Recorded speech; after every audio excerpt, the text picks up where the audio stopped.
For 3 years, the only time Ethan mentioned me during our secret relationship was at the meticulously planned confession ceremony he held for Lily. She's just an annoying admirer. If she didn't look somewhat like you, I wouldn't even glance at her. Later, I sensibly withdrew and started anew in a strange place. However, Ethan became obsessed. Emily, you will never escape from me in this lifetime. During our 3-year secret relationship, the days I spent with Ethan could be counted on one hand.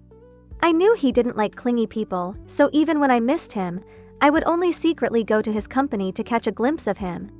But today was our 3-year anniversary, such an important day, and I wanted to spend it with him. Ethan, I miss you so much. Yeah, I know. I'm busy. Don't call me unless it's important. Actually, it wasn't just because I missed him. I glanced at the ring in my pocket and took a deep breath. He should agree to my proposal, right? I got Ethan's schedule for tonight from his assistant. I was lucky, it seemed he was going to have dinner with someone. I made arrangements with the restaurant to start the proposal ceremony after the person left. The restaurant staff looked at me knowingly. No wonder you're such a close couple, even proposing at the same time. I was nearly bursting with joy. Although Ethan had never told me he loved me in the 3 years we had been together, I knew he cared about me. Otherwise, he wouldn't have gone against everyone's objections to be with me initially. Though proposing is typically a man's job, when it comes to him, I don't care about anything else. I typed several lines on my phone but deleted them. I'll just pretend I don't know. He really dislikes it when I disrupt his plans. Sitting in a corner, I didn't know how long I waited. Seeing that familiar figure at the door, a smile crept onto my face. But half a second later, when I saw the woman beside Ethan, my smile froze completely. It was Lily, my half-sister. Her mother had been the other woman who destroyed my family and caused my mother's death. Thankfully, karma struck, and just half a month after becoming the rich lady, she had a car accident, leaving her permanently disabled. My father pitied her and sent her abroad. I hadn't seen her in 3 years, and I didn't expect her to come back. My face stiffened, especially when I saw their tightly clasped hands. So, 3 years of feelings are just a joke to you? Ethan looked very enthusiastic, holding Lily's hand and kneeling on one knee. Although you already know my feelings, I still want to say it. Lily, I like you. I've liked you since 3 years ago. Will you be with me? Lily didn't respond, her eyes drifting in my direction. Ethan, if I agree, what about Emily? She's loved you for so many years. Lily deliberately delayed, and Ethan's hurtful words immediately spilled out. So what if she likes me? Do I have to respond to any stray cat or dog on the street that likes me? She's just an annoying admirer. If she didn't look somewhat like you, I wouldn't even glance at her. Lily's words hit me like a thunderbolt. I stared at the two of them, my heart bleeding uncontrollably. Emily, why are you here? The ring in my bag accidentally fell to the ground. Lily picked up the custom-made wedding ring with a gloating look. You didn't come here today to propose to Ethan, did you? But he's already mine. Lily entwined her fingers with Ethan's in front of me. The 3-year game should end. Being forced to act with you for 3 years, you don't know how disgusting it was. Lily laughed with a mysterious look, but I had a guess. Ethan must have liked Lily a long time ago. Because of me, Lily was forced to go abroad, and he must have hated me. So, he meticulously planned this face-slapping game, trampling on all my dignity. Emily, you must be in so much pain now, right? The man you loved for 3 years ended up making wedding clothes for me. I've been waiting for this day for so long.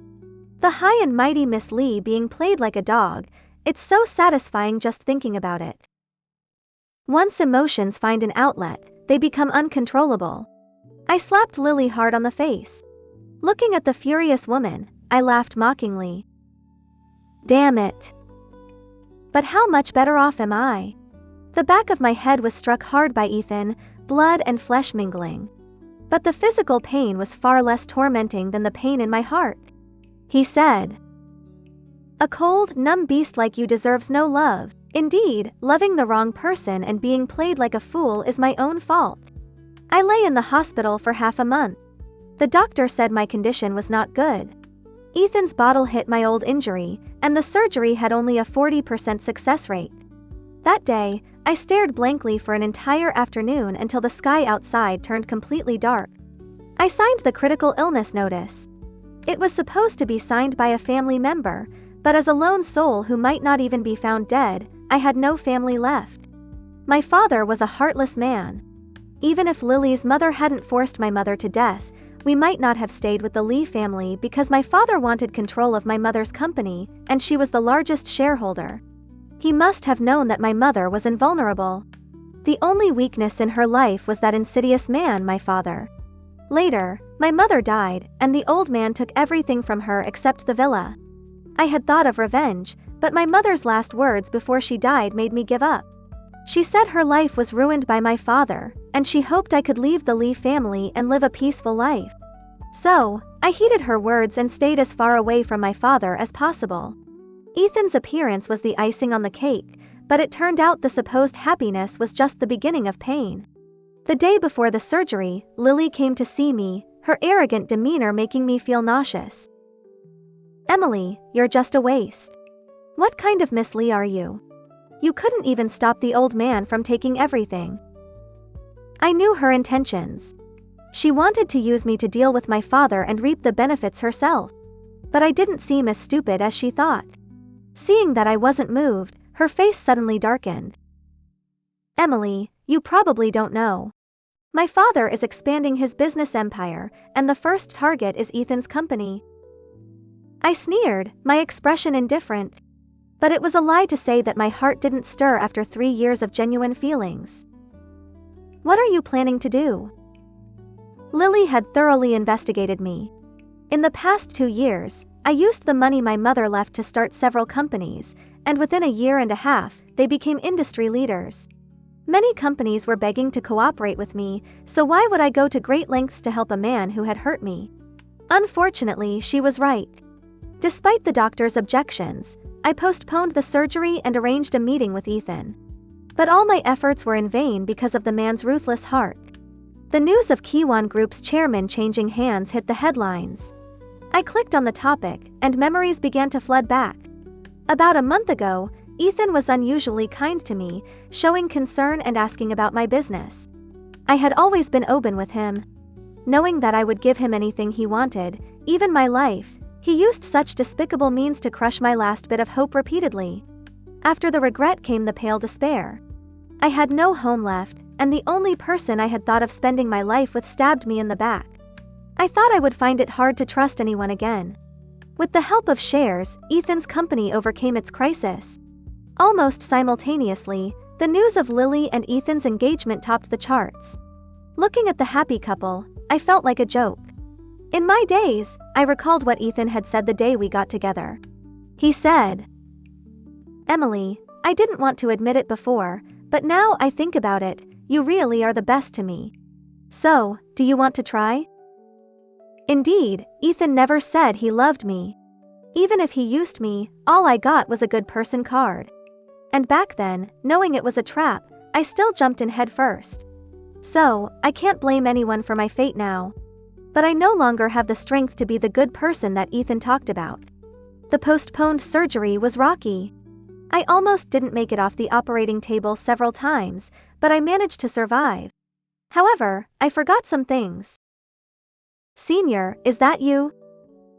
I looked at the man in front of me, finding him somewhat familiar. It took me a moment to remember he was my junior from the same major. The junior was good-looking and fun to talk to. The doctor thought we got along well and assigned him as my caregiver. "Senior, do you remember our first meeting? We had such a great conversation. I was hoping to see you again, but then I heard you had a boyfriend. Having walked through the gates of hell, I felt lifeless. Thankfully, Ryan was there, otherwise, I wouldn't know how to get through those long nights." Really? Fragments of memories flashed in my mind, and the wound on the back of my head started to ache again. Ryan, seeing my disbelief, showed me our chat history. You have a boyfriend now, so don't contact me anymore." Cold and aloof, I didn't remember being so unromantic. I instinctively took out my phone, pausing when I saw the pinned contact. "Who's this Ethan?" Ryan's family was also in business, so he knew about the situation between Ethan and me. He glanced at my vacant expression and took the phone from my hand with a hint of resentment. "No one important, just someone irrelevant." At first, I thought it was just someone irrelevant until 2 days later when Ethan showed up. "Emily, it's all your fault. Blaming me won't help." The man in front of me was indeed handsome, but too noisy, making my head ache. "I'm going to rest. If you have nothing else, please leave." My cold and distant response left Ethan dumbfounded. After asking the doctor, his anger was uncontrollable. "Forgot? How could you forget? 3 years, Emily, you clung to me for 3 years. How could you forget so easily?" Ethan glared at me, while I stared blankly at the ceiling. This feeling of punching a soft cushion was too familiar. After an entire afternoon of dazing and napping, Ethan, infuriated, left with a parting threat. "Emily, if you think this will set you free, think again. I'll make you remember." I thought Ethan was just talking, but he was serious. With Ryan busy with his studies and not visiting the hospital often, the doctor arranged a new caregiver for me. I didn't expect it to be Ethan. "Emily, do you remember our first anniversary? I lied about a business trip abroad to meet Lily. And last month, I knew you were going to propose. I delayed Lily's return to see you humiliated. How does it feel to make wedding clothes for someone else?" I didn't know how to describe Ethan's state. Proud? Deranged? But none of these seemed important to the current me, who had lost all memories. Now, I just wanted to sleep. "Have you said enough? If so, please leave. I want to sleep." Frustrated by my lack of reaction, Ethan opened his phone for a new round of interrogation. "Ethan, I miss you so much, can we meet?" "Ethan, I know you don't have deep feelings for me, but it's okay. As long as you like me a little more each day, even just a little, it's enough. Ethan, don't ignore me please. I'll do anything if you come back. Please, Ethan." The voice messages sounded like a slave pleading for their master's affection. Honestly, having my wounds dug up and exposed like this was unpleasant. But now, I felt numb, like a wooden doll. "Emily, listen carefully. You used to be like a pet dog. Just a slight gesture from me, and you'd come running, wagging your tail. How ridiculous." After a long silence, I spoke, bringing the room's atmosphere to a freezing point. "So, you tolerated someone like that for 3 years. You're quite ridiculous too." This tormenting supervision was forcibly terminated when Ryan returned. Whenever Ethan tried to mock me, Ryan would fiercely counter. "Mr. Ethan, I suggest you watch your mouth, or else all these vile words might come back to haunt you." Maybe Ryan's words were prophetic, or perhaps Ethan had indeed accumulated too many sins. Ethan's family faced trouble, orchestrated by Lily. Despite her frail appearance, Lily was ruthless. As a child, she would steal from our father and blame it on me. From that moment, I knew she was no good, with the same viciousness as him. Lily only cared about herself. In the end, Ethan, who pretended to be affectionate, ended up just like me. Within 10 days, Lily took control of Ethan's and my father's companies. As a pampered rich kid, Ethan couldn't handle such a blow. People say I've always had bad luck. My heart had been thoroughly broken by Ethan, and even in death, he wanted to take me down with him. Our past is long forgotten. Since I didn't kick you when you were down, please spare me. I clung to Ethan's arm, glancing at the safety cushion set up by the police below. "I don't want to. Emily, I was wrong. I was blind before. Now I realize the only person who has ever been good to me is you. Since we can't go back, let's die together and be together in the next life." Feeling disheartened, I tried to push him away but stopped when I saw his bloodshot eyes. Ethan had lost weight, his backbones easily felt. I would have been heartbroken before, But now I felt nothing but calm. Maybe wanting to indulge one last time before everything ended, I half pushed, half accepted, and we fell from the 9th floor of the hospital. Though the cushion broke our fall, I still had it rough. Ethan, seeing me struggling to breathe under his weight, instinctively pulled me into his arms. Emily, I was wrong. I really was. Since we've been to the brink of death, can we start over? Ethan cried for the first time for me. But my heart no longer softened for him. But we can never go back. I've always been stubborn. I would say one thing and do another, like back then, hating Lily and her mother but still sending Lily abroad after her mother died. I knew that under our father's ruthless hand, her life would be over. I underestimated Lily's ambition. The same applied to Ethan. I knew he had ulterior motives for asking for my signature, but I still let him take it. Not out of trust but out of a naive hope for his happiness. Now, I knew Ethan was prideful and pampered. Such news could kill him. So I took a gamble, a life-threatening one. I deliberately sent mocking messages to provoke him and he took the bait. During those few seconds of falling, I reflected on my short life, full of suppression and pain. After this, maybe I could live differently. The injury on the back of my head flared up again, leaving a lasting impairment that made rainy days unbearable. It was the price for my past wishful thinking. Fearing I wouldn't survive the surgery, I had earlier signed an agreement, bequeathing most of my assets to Ethan. Even if Lily took the shares, Ethan still had a fighting chance. Half an hour before leaving the city, I contacted my lawyer and asked him to deliver the agreement to Ethan. Then, I threw away my SIM card and boarded the bus alone. I was lucky, on this unfamiliar journey, I ran into an old acquaintance. Since you've decided to start over, let's reintroduce ourselves. Hello, I'm Ryan. Hello, Emily. I saw Ethan again half a month later. He had lost a lot of weight, but he seemed more spirited. Emily, what is this? Silently being good to me and then quietly leaving. Do you think you're acting in a romance drama? Lawyer Liu told me you were afraid of dying on the operating table, so you left all your property to me. And back then, it was you. Why didn't you ever tell me any of this? Emily, I hate you. Because of your silent nature, I almost missed you. In fact, my fate with Ethan had been intertwined since we were 18. I had planned to go camping in the mountains with friends, but we encountered a torrential rainstorm. I got separated from my companions and found an unconscious Ethan. Risking my life, I rescued him from a 10-meter deep cave, but I ended up with a concussion and stayed in the hospital for half a month. Later, at a company annual meeting, I recognized Ethan at first glance, but he was indifferent to me. I found out that while I was unconscious, Lily had taken credit for saving him. Whenever I couldn't hold on, I would think back to our past.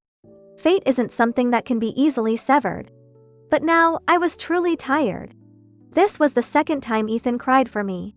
But apart from handing him tissues, I felt no emotion. It's okay, Ethan, let the past stay in the past.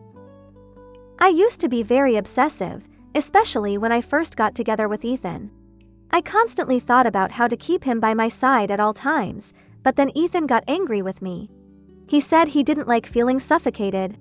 So later, no matter how much I wanted to, I restrained my feelings because I knew he didn't like that side of me.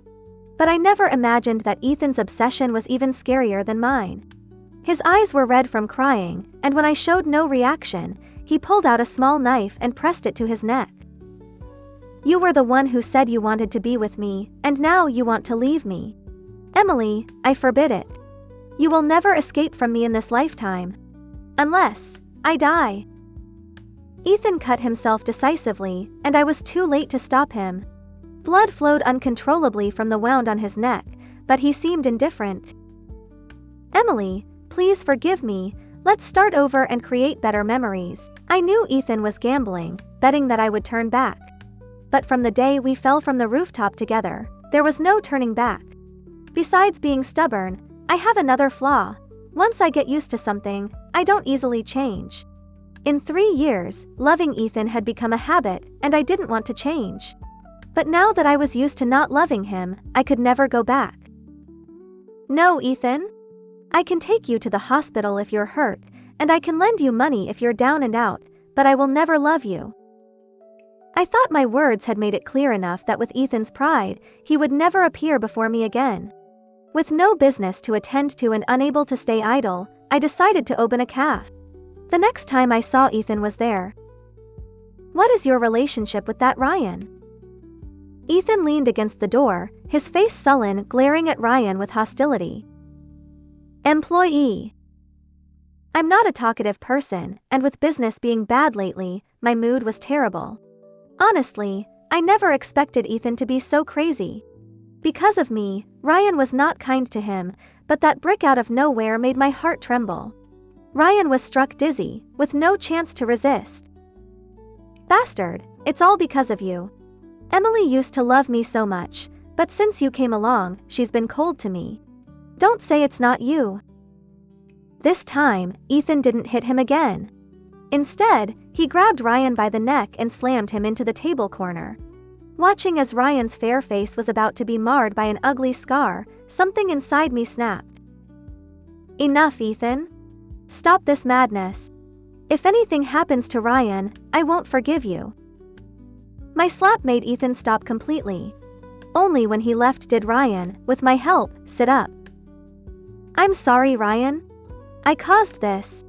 He probably won't calm down for a while, so you should leave. I didn't make it too clear, but Ryan's eyes still reddened. His unwavering loyalty and unconditional companionship, I understood Ryan's feelings and wasn't entirely indifferent. But what use is affection? The bloody reality told me that emotions are terrifying things. Unless absolutely necessary, I would never want to touch them again.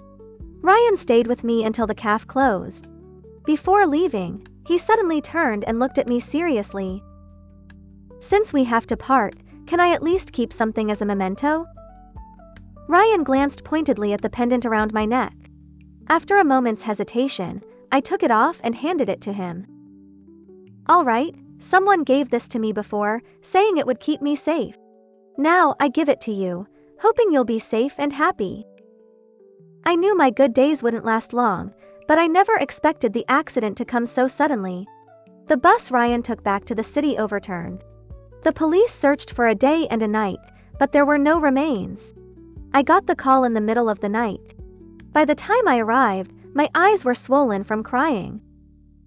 I heard the police confirmed the identities. All 26 people on the bus have been declared deceased. A volunteer looked at my pale face and immediately called a doctor. She's fine, just in shock. In my daze, I seemed to hear a familiar voice calling my name. Reflexively, I responded, and a pair of large hands wrapped around my bruised hand. Ryan! Emily, I'm here. I'm fine. Ryan's voice was choked with sobs, and I wasn't much better. I threw myself into his arms, holding on as if afraid he would disappear. Ryan and I had faced life and death together. I was the one who suggested we be together. Although I didn't want to burden him, his words gave me the stability I had always dreamed of. It's okay, Emily. You still have me. I will do my best to be your support in the future. When Ethan came looking for me again, he was heavily drunk.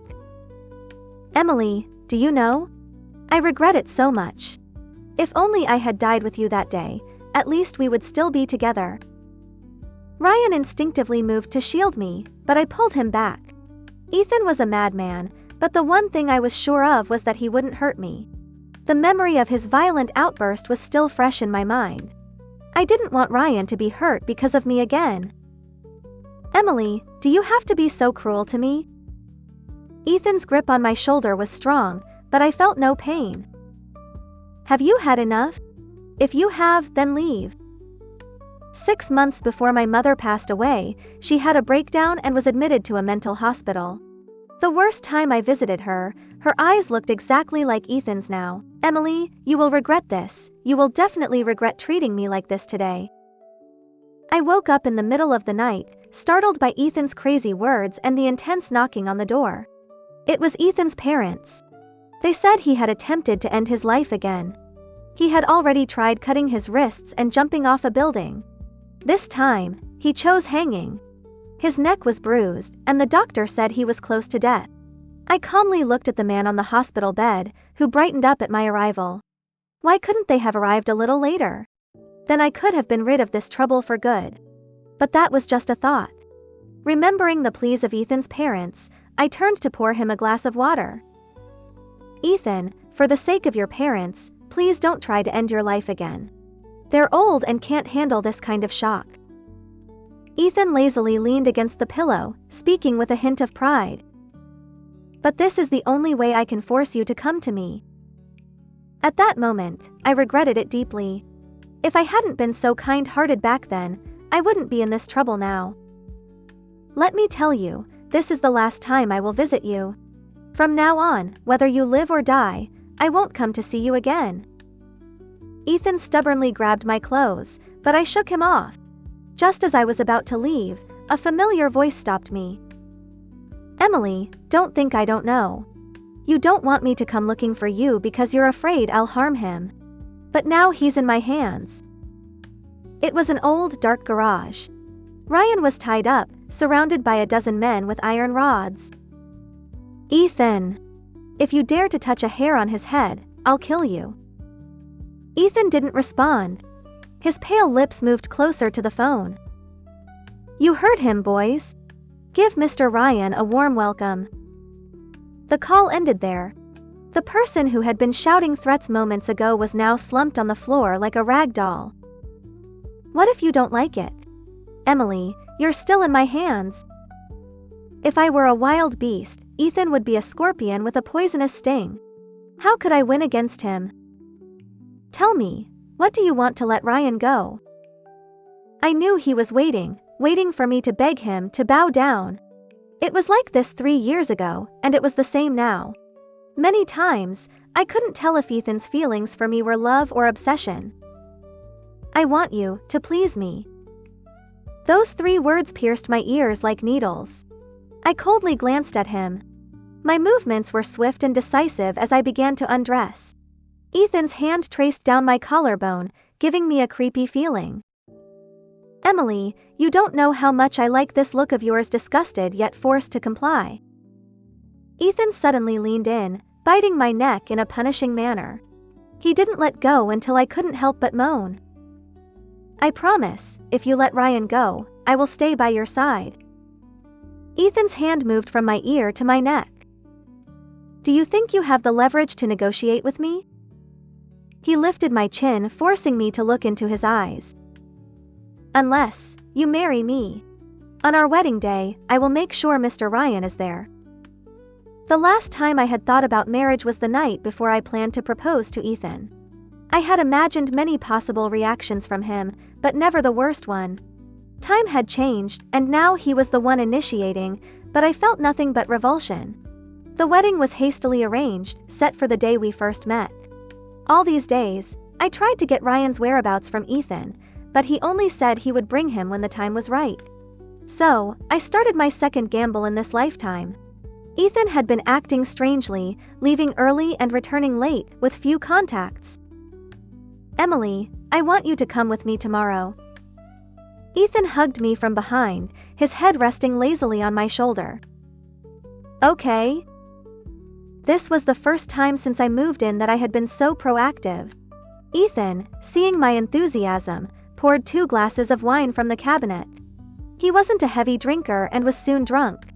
While he slept, I took his phone and confirmed Ryan's location, heading there overnight. But waiting for me was a heavily intoxicated Ethan. Emily, the feeling of having hope and then being kicked back into hell is excruciating, isn't it? I forgot to tell you, I've taken so many sleeping pills to treat my mental illness that 1 or 2 won't affect me anymore. I lost, completely and utterly. Looking at the undisguised mockery in his eyes, I laughed bitterly. Ethan, I regret saving you back then. Ethan's expression darkened, his voice cold. That's your own fault.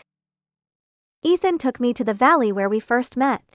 He was in high spirits, talking endlessly, while I remained silent and dazed like a block of wood. Finally, he grew angry. Emily, don't you think I haven't thought about it? If Lily had saved me, or if I had died in that flood, at least I wouldn't be in this pain now. Worried about Ryan's safety, I had no mood to argue. People like you shouldn't be alive. Maybe my words were too harsh. Ethan didn't come to me until the day before the wedding. Emily, if you had a chance to do it over, would you still propose to me that day? He drunkenly barged into my room, but I pretended to sleep. His murmurs made me open my eyes. I don't know. Maybe. I no longer had feelings for Ethan, but the memories couldn't be erased. If I had another chance, I might still make the same mistake. Maybe my answer satisfied him, as he didn't torment me that night. From the start of the wedding, my eyes were glued to the audience. But even after all the guests had taken their seats, I didn't see Ryan. Ethan had broken his promise. No, he was always a madman. How could I believe a madman? My heart ached with every thought of Ryan, a pain that intensified each time. It was my punishment, knowing I couldn't protect him from Ethan but stubbornly keeping him by my side, harming us both. I cried, sobbing uncontrollably in front of all the guests. Emily, I'm sorry I'm late. I instinctively looked up, freezing when I saw his face. It was Ryan, perfectly unharmed. Before I could ask, a large screen suddenly lit up.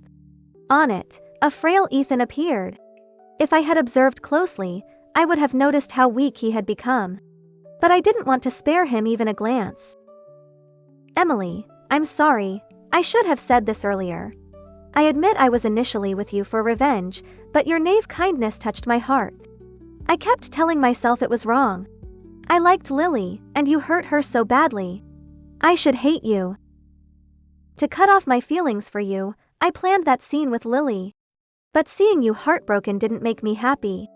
I realized then that I couldn't escape you in this lifetime. But it was too late. You had someone new, and you wouldn't come back to me. I was miserable and even wanted to drag you to hell with me. I went mad and kidnapped Ryan, thinking if he disappeared, we could be together forever. But I was wrong. Ryan was right. My downfall was my own doing. I killed the person who loved me the most. My short life has been so hard. In the end, I hope you'll remember more than just hate when you think of me. Emily, I also have a selfish request. Remember 3 years ago when you said you only cared about my happiness? But I disappointed you repeatedly. This last time, I finally did something for you, and I'm truly satisfied. As the video ended, I could no longer hold back my tears. Looking at Ryan's smiling face, I felt a sense of release. Thank you, Ethan. If not for the painful past, I might never have found my current happiness.